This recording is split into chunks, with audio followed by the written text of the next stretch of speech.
Cette séance est destinée aux élèves de 4e année sciences de l'informatique dans la matière algorithmique et programmation. On va traiter dans cette séance le chapitre 5, les algorithmes arithmétiques, et particulièrement la partie conversion entre les bases de numération. À la fin de cette séance, vous devrez être capable de résoudre un problème faisant appel à un algorithme de conversion. Voici le plan de notre séance. On commence par une introduction, puis on va traiter le principe de la conversion entre bases en traitant des exemples d'application et enfin une évaluation. On commence par une activité de mise en situation. Votre ami décide de passer les vacances en France. Avant de voyager, il demande votre aide concernant la monnaie qu'il peut utiliser pour régler ses achats à Paris. Que doit-il faire? Est-ce qu'il peut utiliser le dinar pour régler ses achats à Paris? Ou bien avant de partir, il doit convertir le dinar en euros, ou bien convertir le dinar en dollars, ou convertir l'euro en dinar. Bien sûr, votre ami doit convertir sa monnaie qui est le dinar en celle utilisée par la France qui est l'euro. En supposant que le dinar et l'euro sont deux systèmes de numération, pour passer d'un système à un autre, il faut alors convertir. C'est quoi un système de numération? Un système de numération est une méthode de comptage fondée sur une base de numération qui a un entier supérieur ou égal à 2. Soit B une base de numération, le système sera doté de B chiffres allant de 0 à B-1. Voici quelques exemples de bases de numération. Dans la base binaire, les chiffres utilisés pour représenter les nombres binaires sont 0 et 1. Dans la base octale, les chiffres utilisés pour représenter les nombres octaux sont les chiffres allant de 0 à 7. Dans la base décimale, on utilise les chiffres allant de 0 à 9. Et dans la base hexadécimale, on utilise les chiffres allant de 0 à 9 ainsi que les lettres A, B, C, D, E, F pour représenter respectivement les nombres 10, 11, 12, 13, 14 et 15. Principe de la conversion entre bases de numération.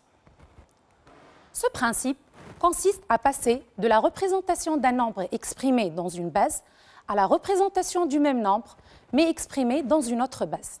Dans ce cadre, on va traiter dans cette séance le passage de la base 10 à la base 2 et le passage de la base 10 à la base hexadécimale, puis on va traiter le passage de la base 10 à une base B en général.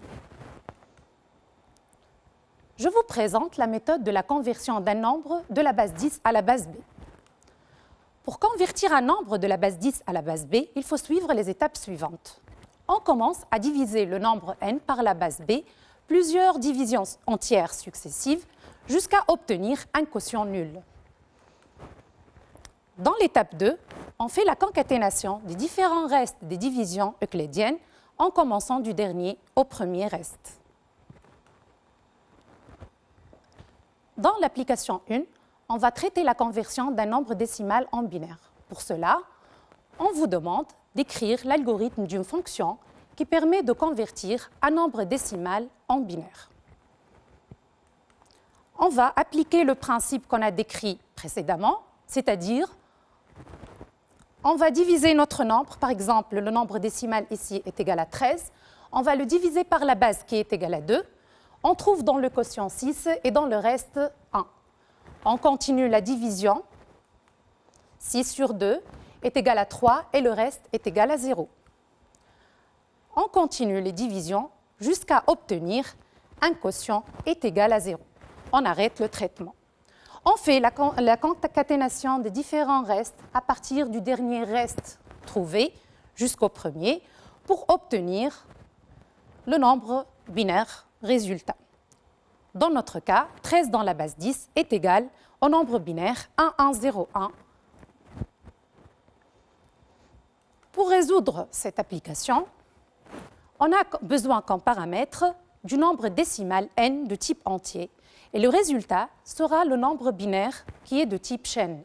Donc dans l'entête, on trouve le paramètre n qui est de type entier, qui est le nombre décimal à convertir, et le résultat sera le nombre binaire qui sera de type chaîne de caractères. on aura besoin d'une variable CH pour stocker les restes de division, pour faire la concaténation des différents restes de division, et cette chaîne sera initialisée à la chaîne vide. Puisque le nombre de division est inconnu à l'avance, donc dans le principe, on a dit que le nombre décimal, on va le diviser plusieurs fois par la base 2 jusqu'à obtenir un quotient est égal à 0. Donc, ce traitement se répète un nombre de fois inconnu à l'avance. Pour cela, on va utiliser la boucle répétée. On calcule à chaque fois le reste de la division euclidienne. R reçoit n mod 2. On doit faire la conversion du reste en chaîne de caractères par la procédure prédéfinie conv.ch. On obtient le résultat dans la variable ch1. On fait la concaténation des différents restes dans la variable ch. Et comme on a dit au départ, la concaténation se fait du dernier résultat trouvé jusqu'au premier. Pour cela, on met le résultat ch1 à gauche pour faire la concaténation. On continue la division du nombre n. Vous remarquez ici dans l'exemple qu'on a commencé par le nombre n est égal à 0, puis on a passé, au nombre suivant n, qui est le quotient trouvé. Donc n est égal à 6. Donc à chaque fois, on doit modifier le nombre n par l'instruction n reçoit n div 2. Ce traitement s'arrête lorsqu'on obtient n est égal à 0. On affecte le résultat ch au nom de la fonction. Voici les objets locaux utilisés par cette fonction.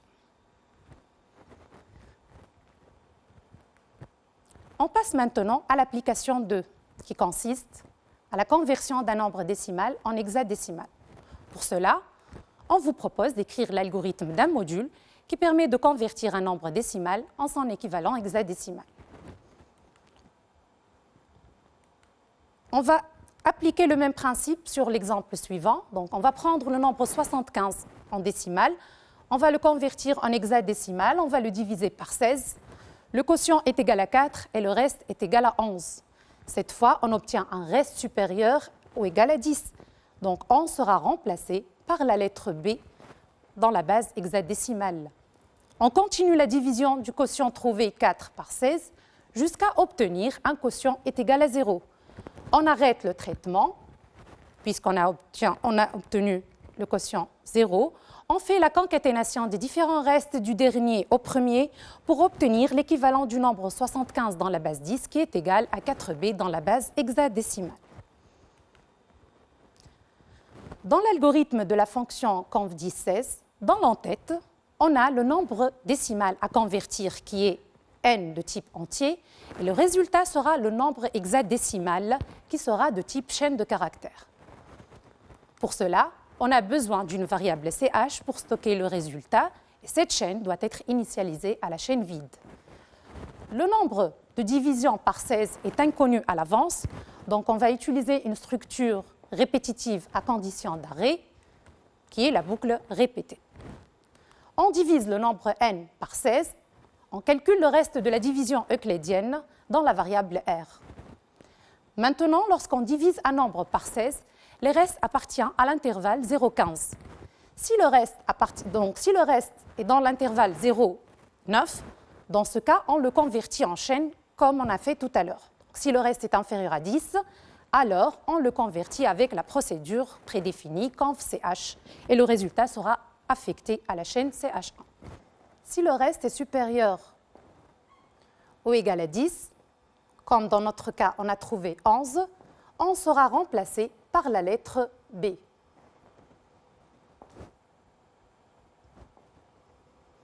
On sera remplacé par la lettre B. Comment on va obtenir cette lettre? En effet, on a 11, sera remplacé par la lettre B qui a le code ASCII est égal à 66. Donc, on doit ajouter à la valeur trouvée, qui est 11, 55 pour obtenir 66, qui est le code ASCII. Maintenant, pour convertir le code ASCII en lettres, on doit utiliser la fonction CHR. Pour cela, on va utiliser l'instruction suivante. Sinon,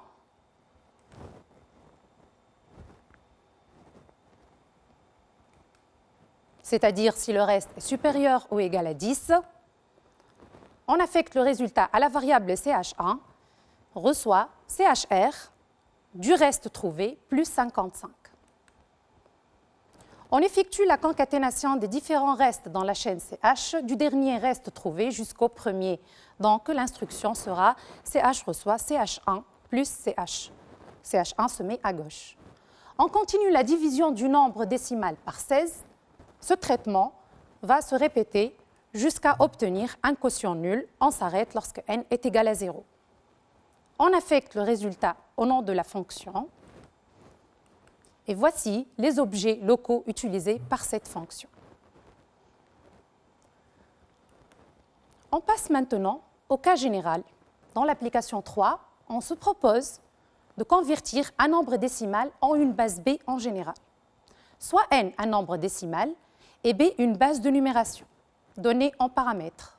Proposez l'algorithme d'une fonction nommée conv10b qui convertit le nombre n à la base B. D'après vous, qu'est-ce qu'on va mettre en paramètre cette fois? Dans l'entête de la fonction, on peut mettre le nombre décimal à convertir qui est n, le nombre n de type entier, et la base B de type entier.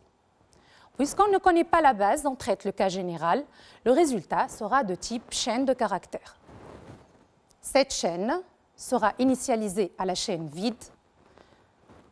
Puisqu'on a dit, dans le principe de conversion d'un nombre décimal en une base B, on effectue plusieurs divisions entières par la base jusqu'à obtenir un quotient nul. Donc, le traitement se répète plusieurs fois, un nombre de fois inconnu. On utilise la boucle répétée. On calcule le reste de la division euclidienne du nombre n par la base B. Et comme on traite le cas général, le reste peut être inférieur à 10, et dans ce cas, on le convertit en utilisant la procédure conv.ch. Si le reste est supérieur ou égal à 10, il sera remplacé par la lettre correspondante en effectuant CHR, qui est la fonction qui permet de convertir le code ASCII en caractères. R, le code ASCII est obtenu par le reste de division en lui ajoutant 55. On effectue la concaténation du résultat dans la variable CH. On a dit dans le principe qu'il faut faire la concaténation des résultats du dernier résultat trouvé jusqu'au premier. Donc, on met CH1 à gauche. On continue la division du nombre n par la base 16, par l'instruction n reçoit n div, par la base b, en effectuant n reçoit n div b, jusqu'à obtenir n est égal à 0. On affecte le résultat au nom de la fonction. Et voici les objets locaux utilisés par cette fonction.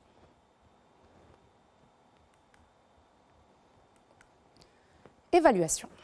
Le système quaternaire est un système de numération à base 4, dont les valeurs sont 0, 1, 2 et 3.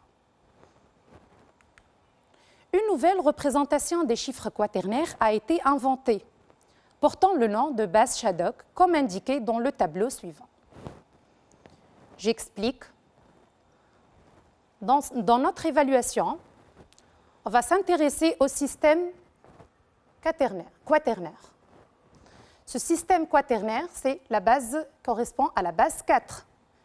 Et comme on a dit dans l'introduction, que les chiffres utilisés dans une base B allant de 0 à B-1, donc on va utiliser les chiffres 0, 1, 2 et 3. On va représenter les chiffres quaternaires en Shadok. En effet, pour chaque chiffre en base 4, lui correspond son équivalent en base Shadok. Par exemple, le chiffre 0 lui correspond le code GA.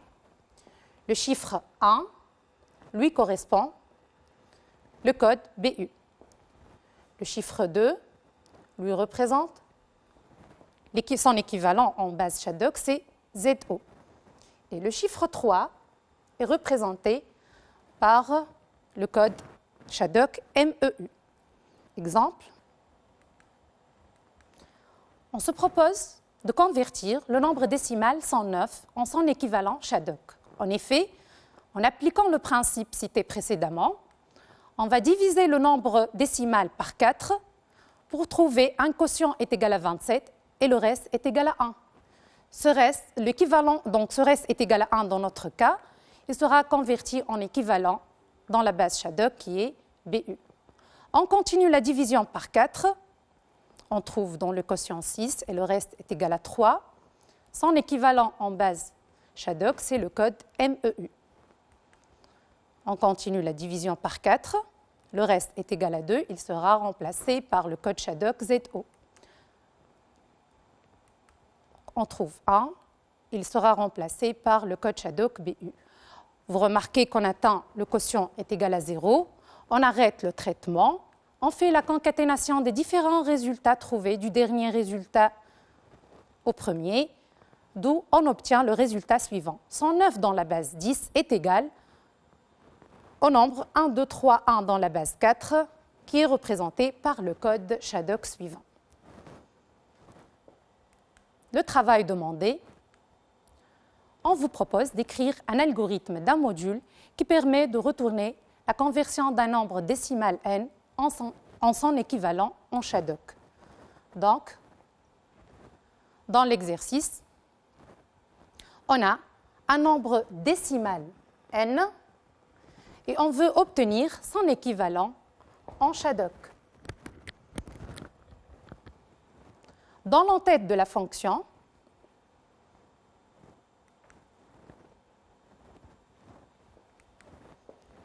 on aura comme paramètre le nombre décimal n de type entier et le résultat sera le nombre en Shadok qui sera de type chaîne de caractères. Cette chaîne doit être initialisée à la chaîne vide. Je reprends l'exemple.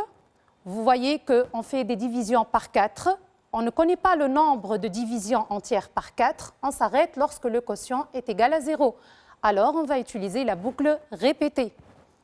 On calcule à chaque fois le reste de division du nombre n par 4 par l'instruction n reçoit n mod 4. Puisque le reste est de type entier, et on a plusieurs cas, si le reste est égal à 0, on va le remplacer par son code adéquat. 1, il a un autre code, 2, il a un autre code. On a plusieurs conditions, et notre condition varie selon la variable R qui est de type entier, qui est un type scalaire. On va utiliser la structure selon. Donc selon R, faire, et on met les différentes valeurs de la variable R qui sont 0, 1, 2, 3.